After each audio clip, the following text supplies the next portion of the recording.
ये उदाहरण 11 में क्या कह रहा है, दो व्यक्तियों की आय का अनुपात 9:7 है। इसको अनुपात पर बोलते हैं, ठीक है, 9:7 है। आय समझते हो, आमदनी, पैसे कमाते हैं ना, चलो। और उनके खर्चों का अनुपात, फिर खर्च भी तो करते हैं, खर्चों का अनुपात है 4:3 है। यदि प्रत्येक व्यक्ति प्रति महीने 2,000 रुपया बचा लेता है तो उनकी मासिक आय ज्ञात कीजिए। दो व्यक्ति है, दोनों ही जो है हर महीने 2,000 रुपया बचा लेता है, तो बताना है कि दोनों का जो आय है यानी आमदनी है, कितना पैसा वो है, कितना पैसा कमा लेता है हर महीने का। दो व्यक्ति है, आय का अनुपात 9:7 है। देखो कैसे लिखना है इसको बता रहे आगे, ताकि समझ में आ जाए अच्छी तरह से, ठीक है। सबसे पहले तो हल लिखेंगे, ठीक है, हल लिख लिया। उसके बाद यहां लिख लेंगे, अनुपात में है ना, आगे बता रहे हैं, लिखेंगे माना कि दोनों व्यक्तियों की आय क्रमशः, ठीक है, समझना अच्छी तरह से। इसको हम लोग बोलेंगे ऐसे, देखो 9x और 7x है। अब ये समझ में नहीं आया ना, देखो अनुपात जो है ना क्या होता है, ये जैसे यहाँ हम लोग 25 अगर 30 लेते हैं, 25/30 ये भिन्न संख्या है। अच्छा, ये कट सकता है किसका पहाड़ा में, तो 5 का पहाड़ा में, 5 5 25, और ये भी 5 का पहाड़ा में कट सकता है ना, 6 5 6 30, क्या कट सकता है। तो ये जो है ना 25/30 ये बटा में है, इस 25/30 को हम लोग 5/6 बोल सकते हैं।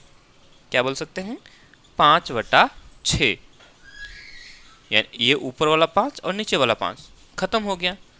25/30 को हम लोग 5/6 बोलेंगे। तो देखो हम लोगों ने अभी जो देखा, ये जो ये तो 25/30 है, लेकिन 25/30 को हम लोगों ने 5/6 भी लिख दिया।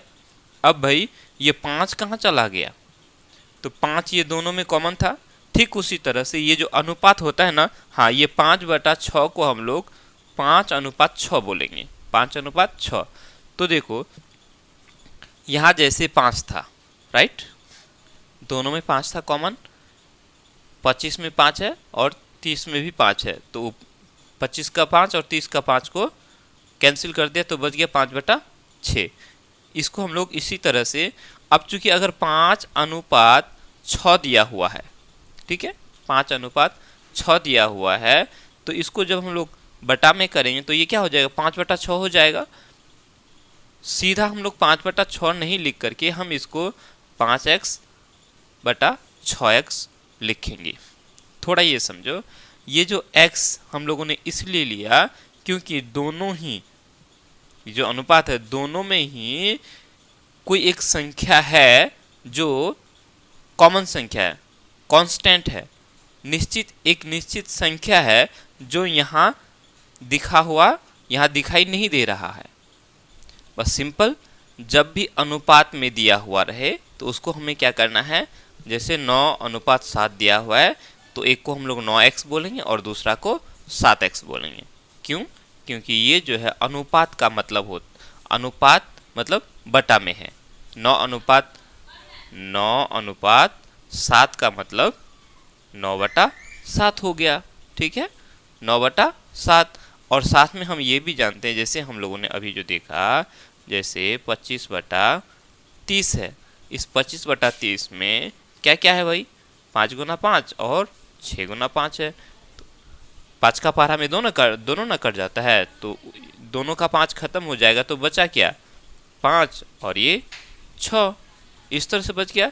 तो 25/30 को हम लोग 5/6 6 भी बोलेंगे, लेकिन 25/30 में हम लोगों ने जो 5 को कैंसिल किया, भाई वो 5 चला कहाँ गया। ठीक उसी तरह से हम लोगों ने 9:7 जो है, हमें नहीं मालूम कि इसका एक संख्या होगा, निश्चित संख्या होगा जो दोनों में होगा। जैसे 25 और 30 में एक निश्चित संख्या है 5, दोनों में है ना। ठीक उसी तरह से 9 और 7 का भी एक निश्चित संख्या होगा, तो हमें वो निश्चित संख्या नहीं मालूम है ना। जब नहीं मालूम है तो हम उस निश्चित संख्या को x मान लेते हैं। क्या मान लेते हैं? x मान लेंगे। ठीक है, देखो ये दो अनुपात है, एक है आय का, आमदनी का अनुपात, तो इसमें x मान लेंगे 9x और 7x। पहला व्यक्ति 9x रुपया कमाता है, दूसरा व्यक्ति 7x रुपया कमाता है, राइट। उसके बाद यहाँ है खर्चों का अनुपात, खर्च के अनुपात को इसमें हम लोग y में मान लेंगे। ठीक है, अब यहाँ लिखेंगे, तो लिखा माना कि दोनों व्यक्तियों की आय क्रमशः इतना है। ठीक है, पहला इतना, दूसरा इतना हो गया। खर्च भी लिख लेते हैं। ठीक है, दोनों व्यक्तियों का खर्च क्रमशः कितना कितना है। पहला व्यक्ति 4y रुपया खर्च करता है और दूसरा व्यक्ति 3y रुपये। ठीक है, आई बात समझ में। जब भी अनुपात रहे, अगर अकेले में अनुपात रहे, जैसे एक ही अनुपात रहेगा तो हम वहाँ x मान लेंगे। ठीक है, जैसे 5 अनुपात अगर 3 रहे तो 5x 3x। ठीक है, x क्यों मान रहे हैं? क्योंकि ये जो अनुपात है ये एक भिन्न संख्या के रूप में बटा वाला में आ जाते हैं, और दोनों में ही एक निश्चित संख्या होता है जो हमें मालूम नहीं है। जब नहीं जो संख्या हमें निश्चित संख्या नहीं मालूम होता है उसको हम लोग क्या करते हैं, मान लेते हैं। क्लियर, एक बार और देख लो। जैसे हम लोग ले लेते हैं 70/50 ले लेते हैं, 70/50 है ना। इस 70/50 को हम लोग देखो 10 का पारा में कट जाएगा ना, 10 7 70 और 10 5 50।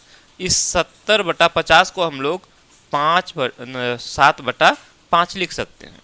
चूंकि हमें ये पता है कि 70 और 50 है, ये संख्या क्या है, 70 और 50 है, तो हम लोगों ने डायरेक्ट लिख लिया 7/5।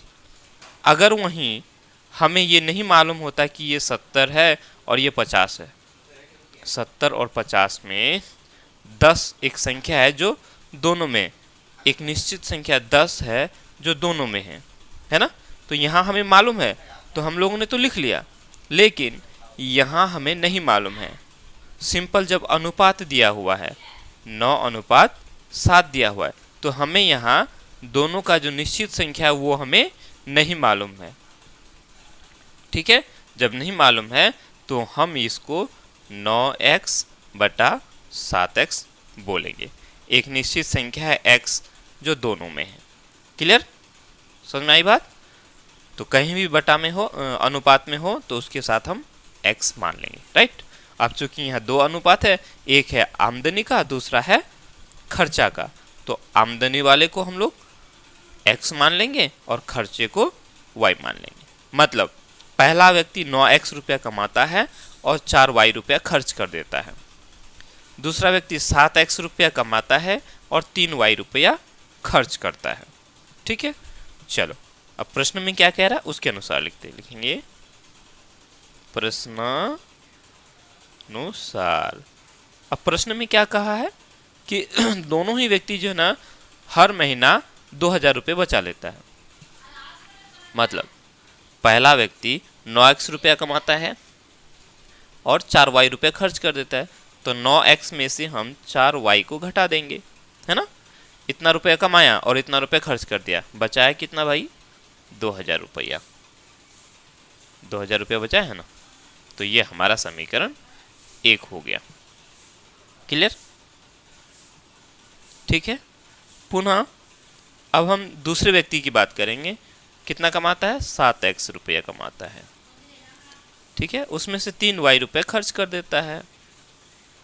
क्लियर? अब बचाता कितना है वो? 2000 रुपये ये भी बचा लेता है। तो ये हमारा समीकरण 2 बन गया। क्लियर?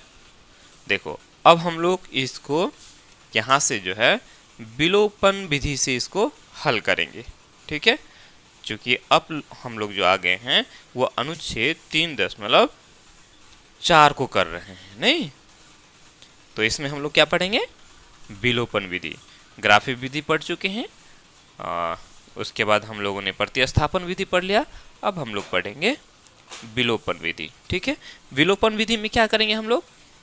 ध्यान से देखो, दोनों में देखो ये x है, x और y है ना, तो x और y में से दोनों में किसी एक को डिलीट करना है। डिलीट समझते हो? मतलब खत्म कर देना है।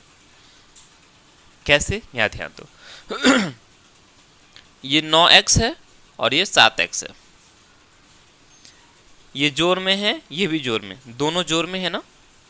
ये y की बात करेंगे तो दोनों ही क्या है? जोड़ में। पहले ये डिसाइड कर लेना, चिन्हों को सबसे पहले देख लेना है। सबसे पहले क्या करना है? चिन्ह को देखना है। दोनों ही x जो है जोड़ में है और दोनों ही y जोड़ में है। जब चिन्ह एक जैसा रहेगा ना तो हम वहाँ घटाएंगे। क्या करेंगे? घटाएंगे। अगर चिन्ह अलग अलग रहेगा तो हम जोड़ेंगे।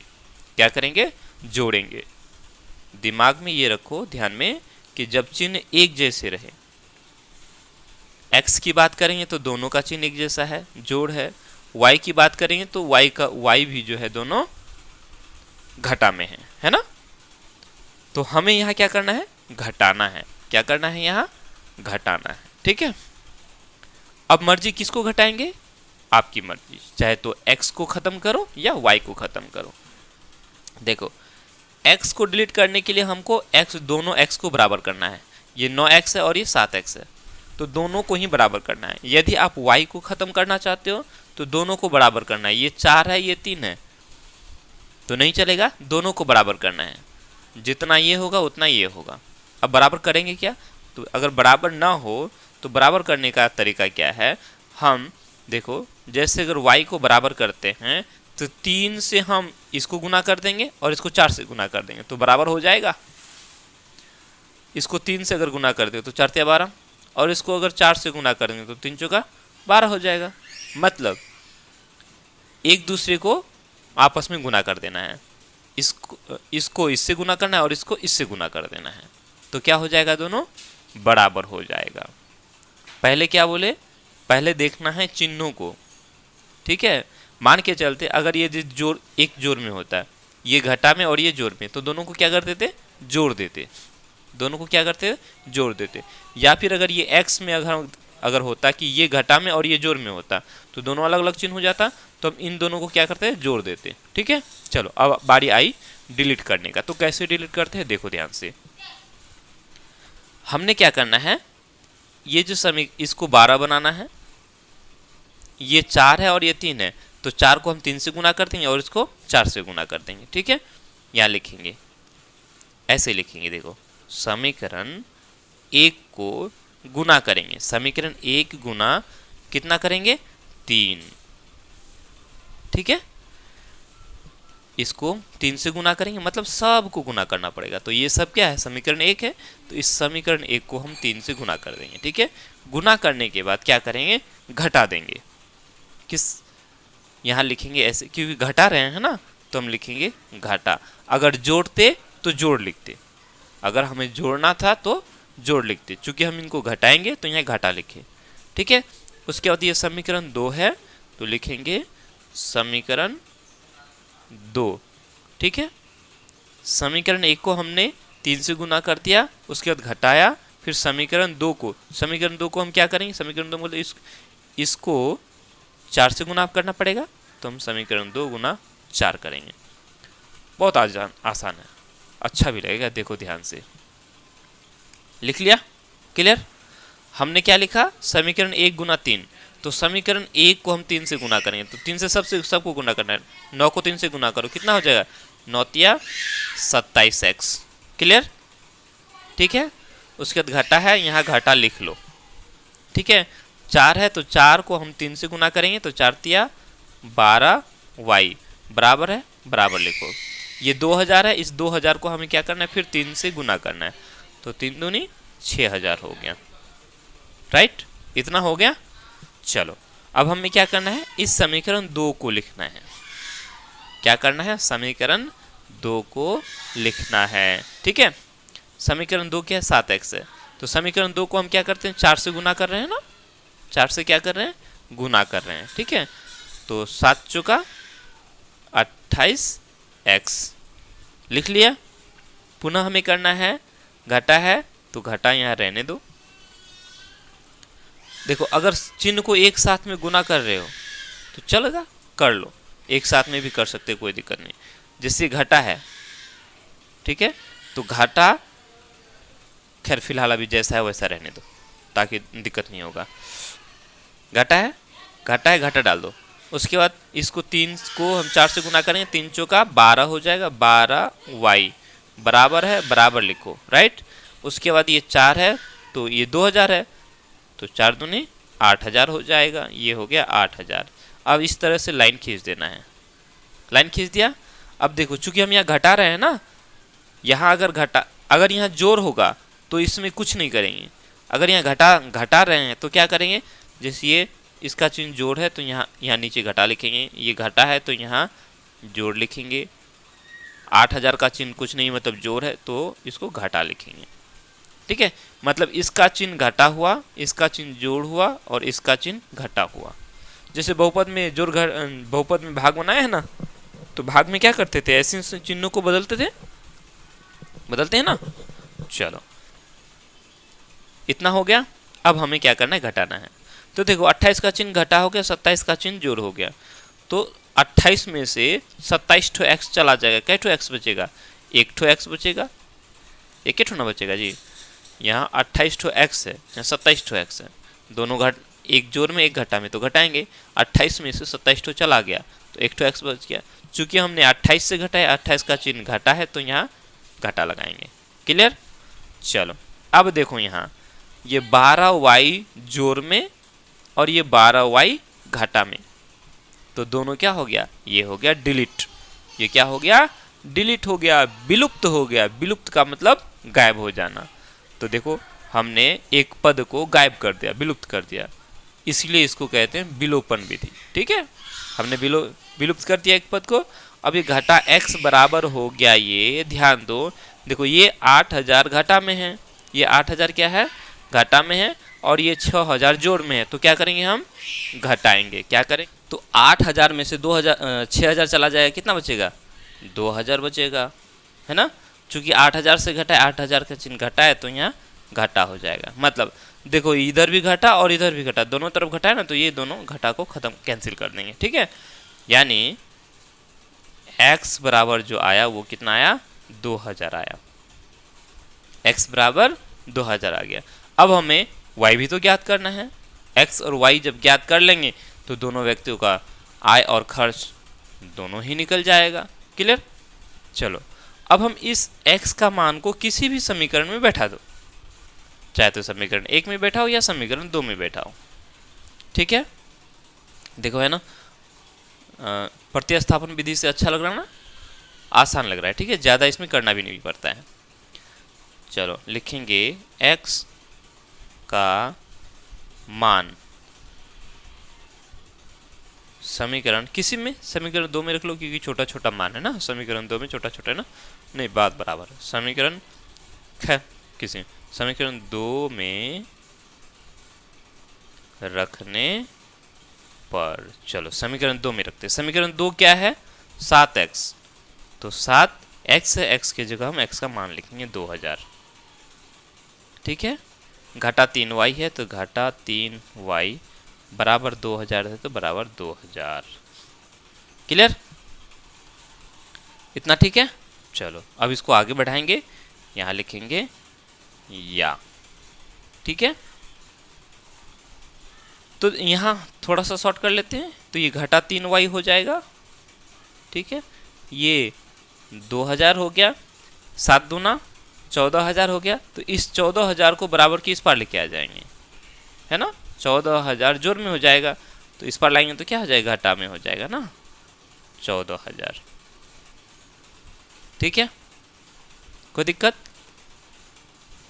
चलो अब ये y बराबर कितना हो जाएगा, या y को छोड़ देंगे, 14,000 में से 2,000 चला जाएगा, कितना हज़ार बचेगा, 12,000 बचेगा। चूंकि ये 14,000 का चिन्ह घटा है तो इसमें घटा लगाएंगे। उसके बाद ये घटा 3 y के साथ गुना हो रहा है, इस पर आगे भाग हो जाएगा, ऊपर भी घटा नीचे भी घटा, कैंसिल। ऊपर 12,000 है, नीचे 3 है, तो कितना बार में, 4 तिया 12 है ना, 4 का पारा में 4 तिया, 3 का पारा में 3 चौका 12 हो गया, 3 ठो 0 है तो 3 ठो 0 डाल देंगे। क्लियर? देखो x का भी मान निकल गया और y का भी मान निकल गया। जब x और y का जब मान निकल गया तो अब हम क्या करेंगे, खर्चा निकालेंगे, खर्चा और व्यक्तियों का आय, है ना। अब चूंकि नीचे मेरा जगह नहीं है तो मैं इधर लिख रहा हूं, आप लोग नीचे लिख लेना, ठीक है। क्लियर? लिखेंगे अतः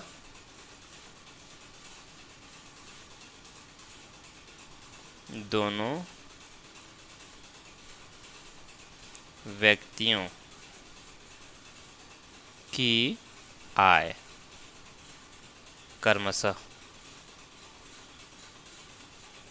दोनों व्यक्तियों का आय कितना हो जाएगा, पहला व्यक्ति का 9x है, x मेरा 2 है, 2,000 है ना, तो कितना हो जाए, 9 को हम लोग 9x है ना जी, 9x है तो 9 और 2,000 को गुना करेंगे तो क्या कितना हो जाएगा, 9 गुना, सॉरी हाँ 9 है ना जी, 9 गुना 2,000 बराबर कितना हो गया, 9 दूनी 18,000 है। तथा उसके बाद दूसरे व्यक्ति का आय कितना है, दूसरा व्यक्ति का है 7x रुपया, यानी 7 गुना 2,000 है ना, बराबर कितना हो गया, 7 दूनी 14,000 रुपये। ठीक है, यानी एक व्यक्ति 18,000 रुपया कमाता है तो दूसरा व्यक्ति 14,000 रुपया कमाता है। ठीक है, अब खर्च, दोनों व्यक्तियों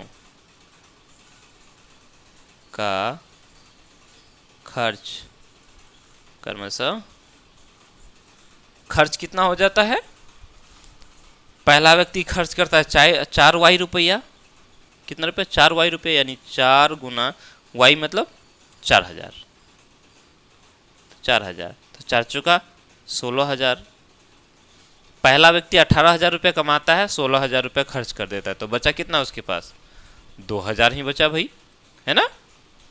चलो अब हम दूसरा व्यक्ति की बात करेंगे तो दूसरा व्यक्ति खर्च कितना करता है, 3y रुपया, y का मतलब 4,000। अब देखो 4 तिया 12,000 है ना। देखो दूसरा व्यक्ति कमाता 14,000 रुपया और खर्च कर देता है 12,000 रुपया, तो बचा कितना इसके पास, वही 2,000 रुपया। ठीक है, अब समझ में आई, मेरे ख्याल से समझ में आया होगा।